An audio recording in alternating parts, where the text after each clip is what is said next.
Hello honeys! Kurebayashi Juri is one of the more neglected characters in the Aikatsu anime, which I've discovered by analyzing all of her experiences and motivations. This is a thorough deep dive containing spoilers for the entire original series. If that's okay with you, let's get started. Juri's family background is probably the most developed of any Aikatsu character. Because of that, we get a pretty good idea of why she is the way she is.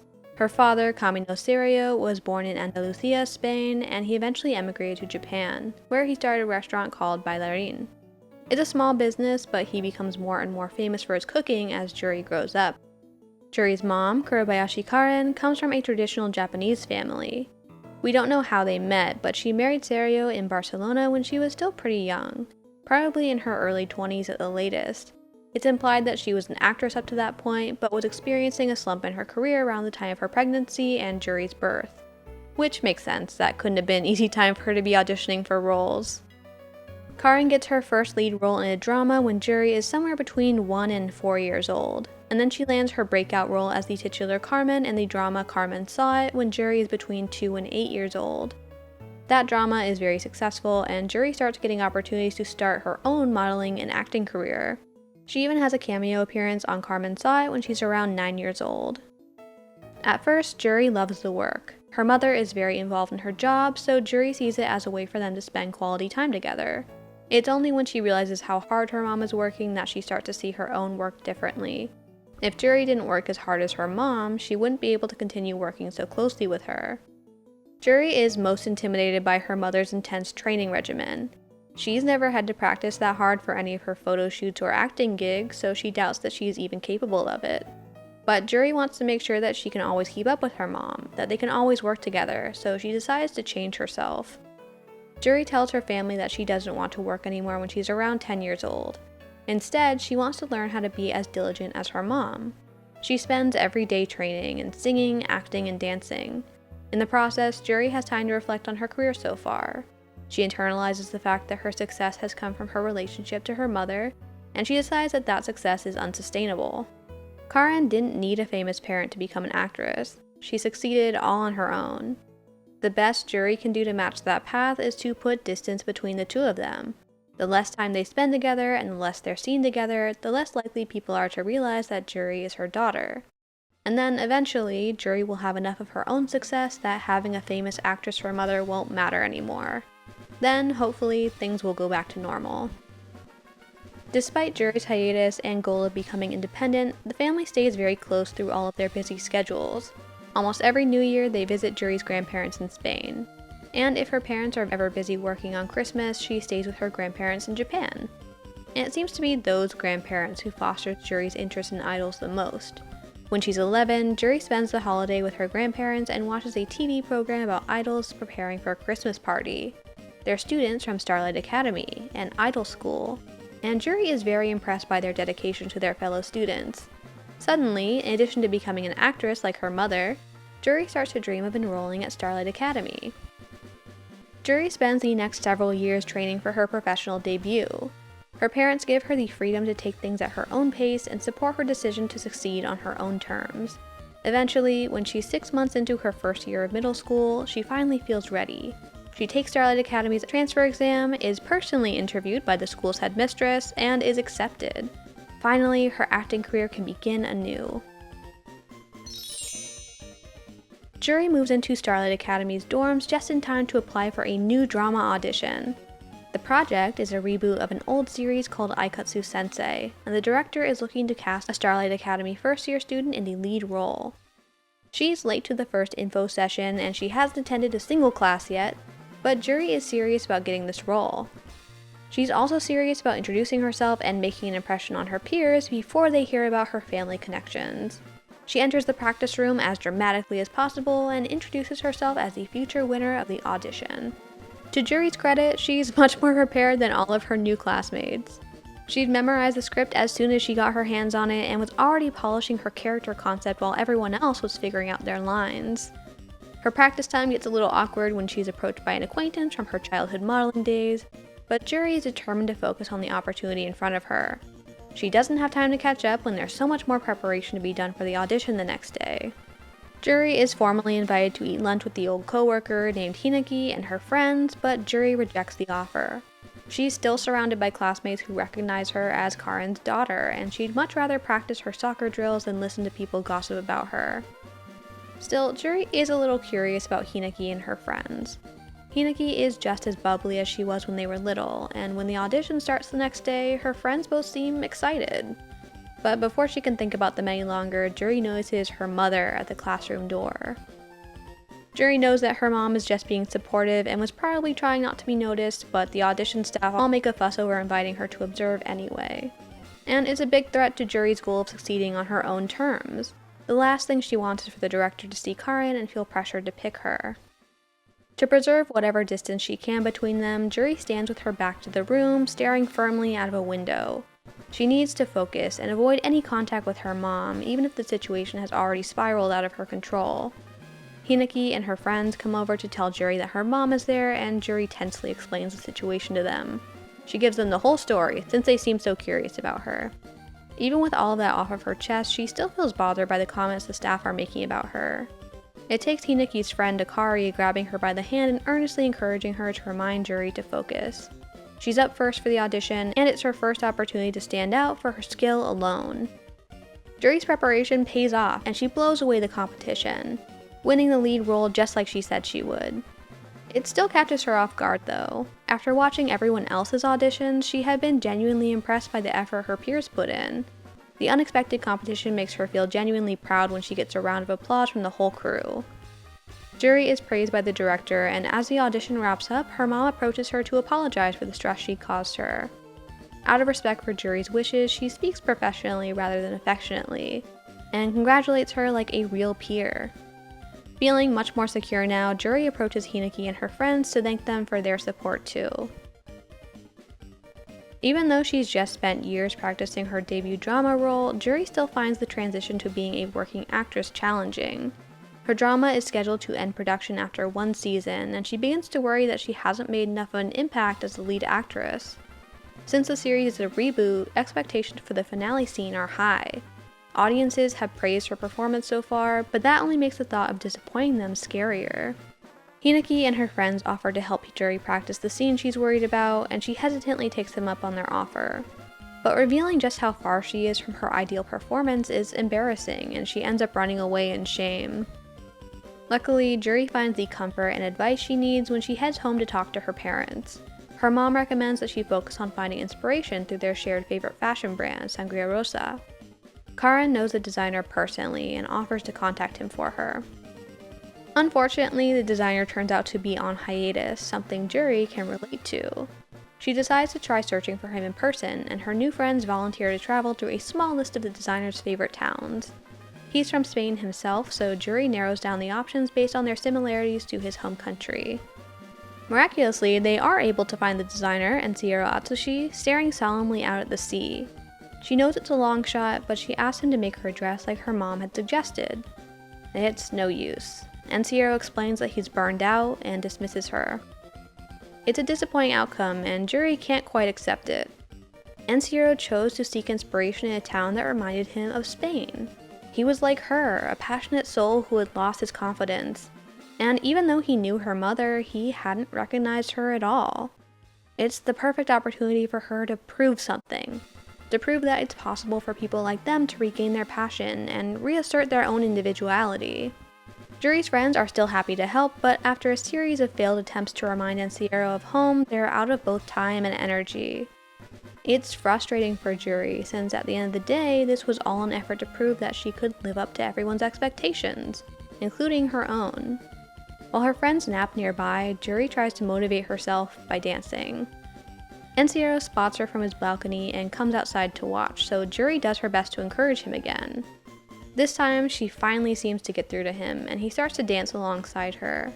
When they're finished, he praises her dedication. "You reminded me of something important," he says.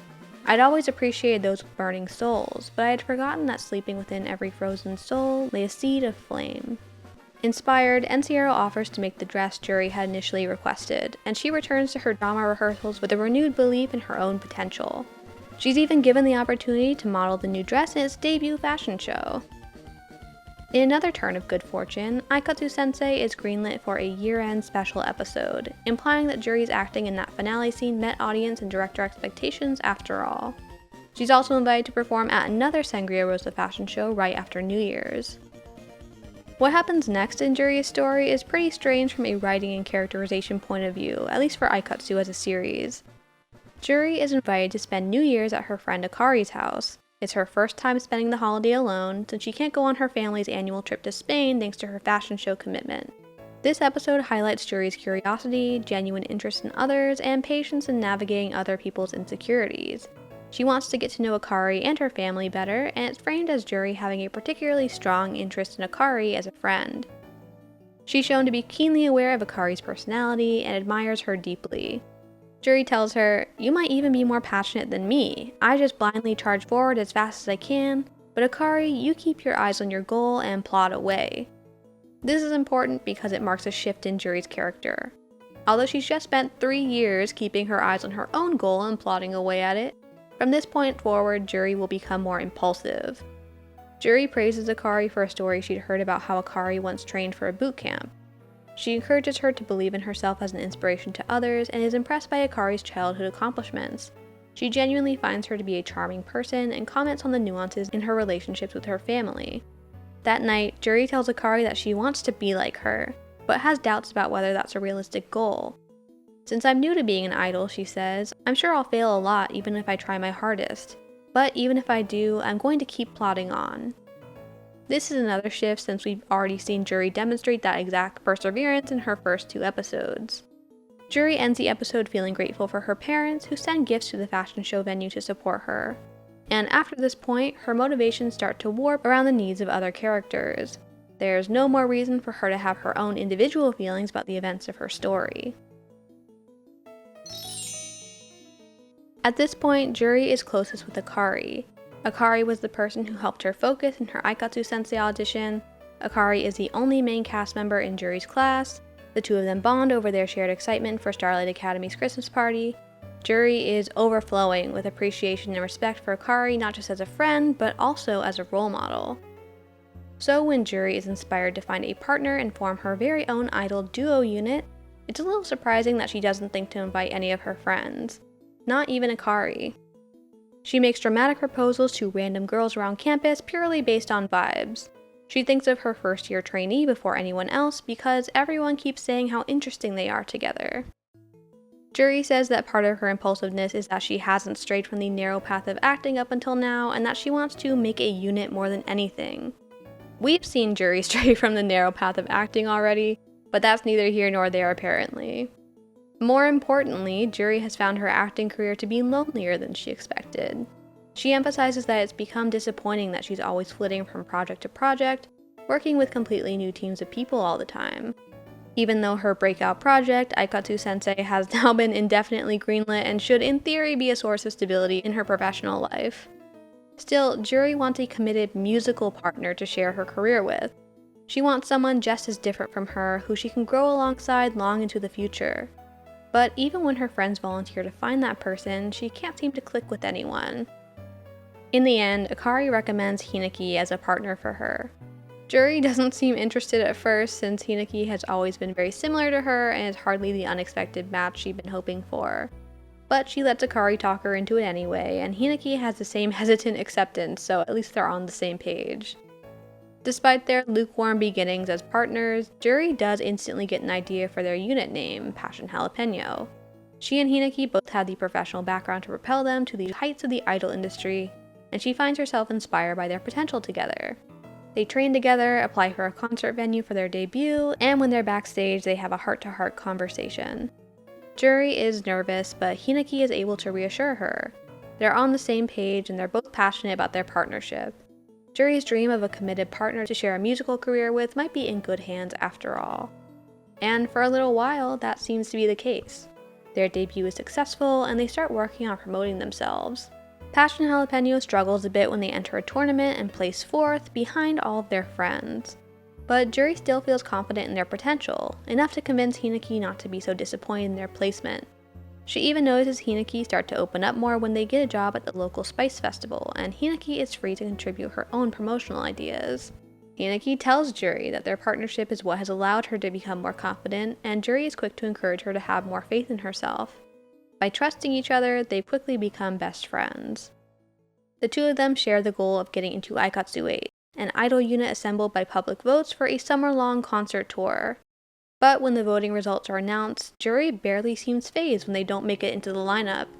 Instead, she's carefully watching Hinaki's reaction and makes an effort to cheer her up. Along with the Aikatsu 8 lineup, a new competition is also announced for 3-member units, and both Juri and Hinaki feel excited by the opportunity. The next day, off-screen, Hinaki tells Juri that she'll be entering the competition with Akari and Sumire, her friends who have just made it into Aikatsu 8. We don't see her initial reaction, but Juri becomes extra conscious of Hinaki's mood and mindset after this decision. She makes an effort to talk to Hinaki normally and hide her growing concerns about her friend. She tries reassuring her that she still has confidence in Passion Jalapeno and that she's totally okay with separating for the competition. In fact, to make sure Hinaki has nothing to feel guilty about, Juri has already decided to ask 2 of their first-year friends, Madoka and Rin, to be her new partners. No matter what Juri says though, Hinaki is still only half listening. And when Juri presses her on it, Hinaki admits that she's focused on how jealous she is of Akari and Sumire, and how inferior it's made her feel to them. Still, Hinaki makes an effort to reassure Juri that she's moving forward from those feelings, and Juri decides to trust her. Hinaki even asks to shadow her at work that day for inspiration. So Juri moves on to forming her unit with Madoka and Rin, hoping that everything will eventually go back to normal. The new unit goes well at first. Madoka and Rin had wanted to invite her too, and Juri is happy that her interest was at least reciprocated. But the 3 of them had only really spent time together one evening at a festival recently, so the dynamic is admittedly a bit awkward. Madoka and Rin are roommates and very close friends, and they treat Juri as more of an authority figure than a peer. The other problem is that all 3 of them have very different personalities, styles, and preferences. With Hinaki, Juri had at least felt some inspiration for their partnership, but she struggles to find the same enthusiasm for her new group. Even when they try to unify themselves through finding costumes for their performance, all of the designers they work with are unavailable. Juri is eventually able to get an appointment with Ensiero's disciple, a young fashion student named Atsuro Muleta. He makes a good first impression on the group, but Juri quickly becomes concerned about his abilities. Because of how lost the group is about their own concept as a unit, Muleta also struggles to find any designs that suit them. And it only gets worse when Madoka and Rin try to make Juri their leader and the group's center. The collaboration gets so bad that Muleta resorts to hiding in his room, and Juri has to give him multiple pep talks to make him feel confident enough to go through with the project. Eventually, they have to go home and trust that whatever he comes up with will at least be acceptable for the competition.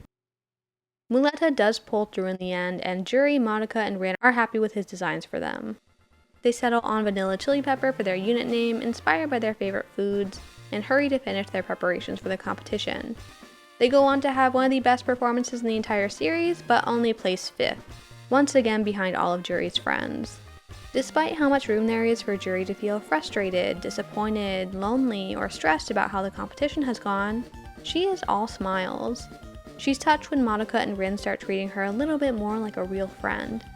She's thrilled when they come in 5th place, probably because she hadn't expected to place well at all.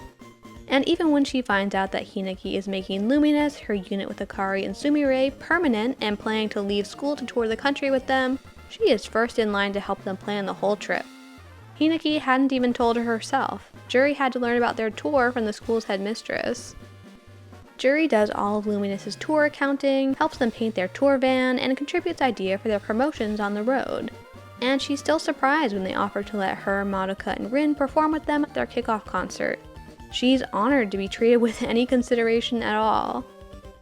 After this point, Vanilla Chili Pepper usually only appears to hype up Luminous. Although she'd once had a major role in Starlight Academy's dramas and plays, Juri plays a side character in their next one. Maybe because Aikatsu Sensei is still going on and that's all she has time for. Juri continues to spend most of her time with Madoka and Rin and does a lot of promotional work with them. Somehow, Juri also meets the 2 top idols, Hoshimiya Ichigo and Kanzaki Mizuki, and is invited to participate in Luminous's tour finale Christmas concert with them. Which I think goes to show just how irrelevant Juri's actual experiences as a character are at this point, because the writers don't even offer a single line of dialogue to explain how that happened. In fact, Juri's friendship with the Luminous members has deteriorated pretty dramatically by the time the Starlight Queen Cup is announced. The Cup is a school tournament that decides the top student for that year, who will be crowned the Starlight Queen. Juri applies for it while she's out doing solo work, and as the competition approaches, she once again starts focusing on Hineki. The two of them have barely interacted in the 6 months since Passion Jalapeno went on hiatus, but Vanilla Chili Pepper and Luminous start preparing for the competition together, so Juri's interest in Hineki is piqued again. In the background, Juri reaches several major milestones. She's starring in her first drama alongside her mother, playing a mother-daughter duo for the first time since she was a kid. She gets a new dress from Enciero, who encourages her to believe that she can become Starlight Queen.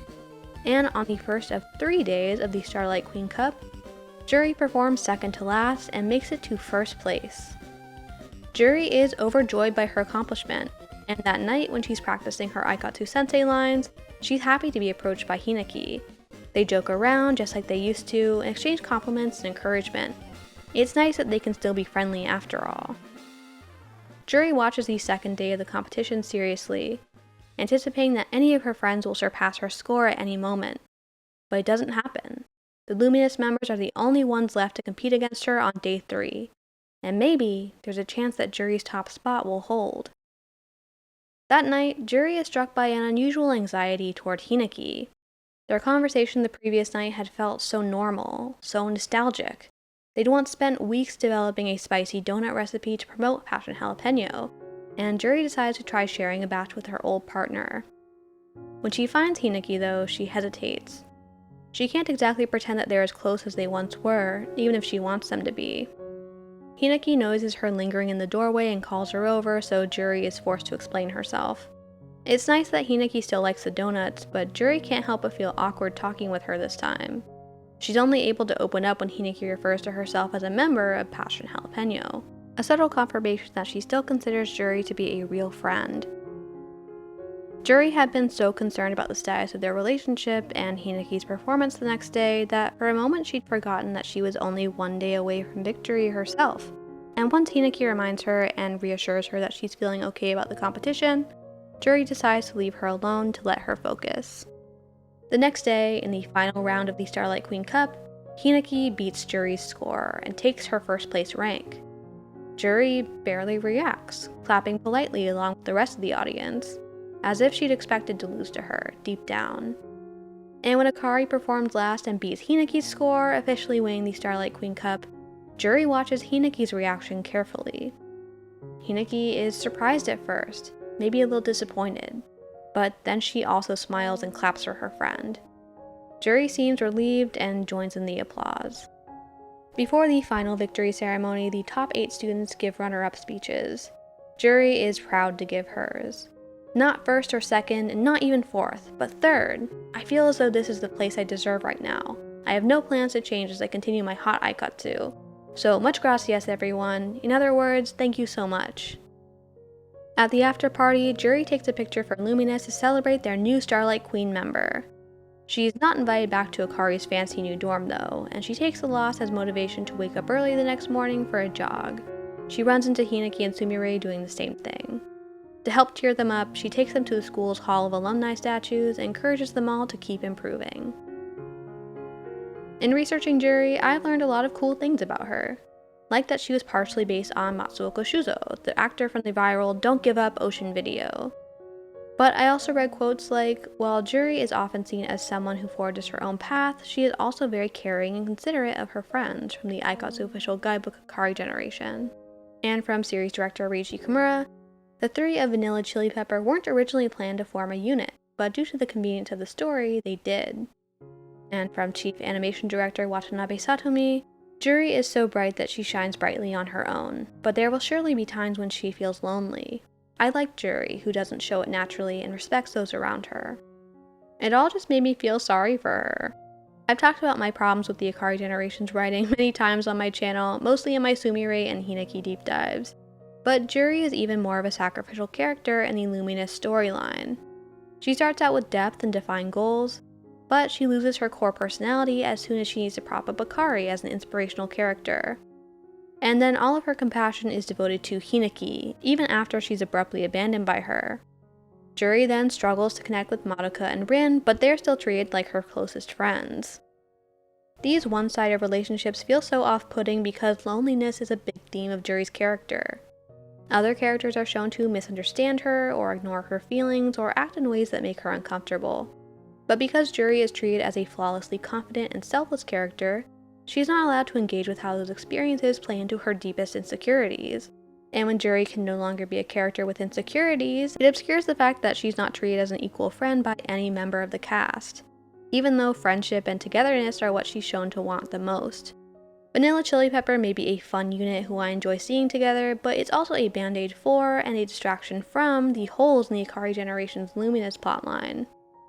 If Juri wasn't 100% supportive of Luminous, audiences might think it's justified for her to feel upset, or lonely, or frustrated. They might find a story about grappling with a lost friendship more relatable, and feel less invested in Luminous for leaving Juri behind. So Juri can never rain on their parade. She can never look surprised that Hinaki is leaving her. She can't be anything short of awestruck by Akari. And she has to be so moved by Sumire's unit debut that she immediately wants to start her own. Juri wants close friends and a committed partner. She initially seems to find those people in the Luminous members, and her wishes are unceremoniously stomped on by the narrative.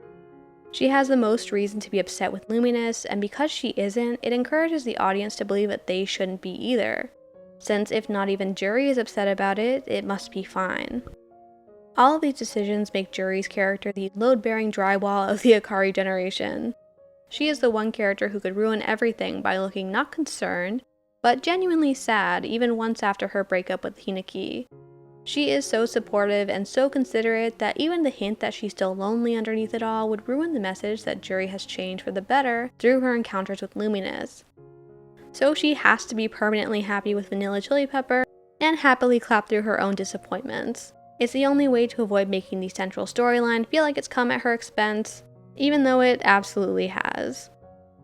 Thank you so much for watching. I knew I'd have some frustrations to vent with this deep dive, and I really suggest watching my Hinaki video if you share my hangups with these plot points. If not, I do keep the tone more neutral for the Akari deep dive, so that should be a safe watch even for Akari Gen fans.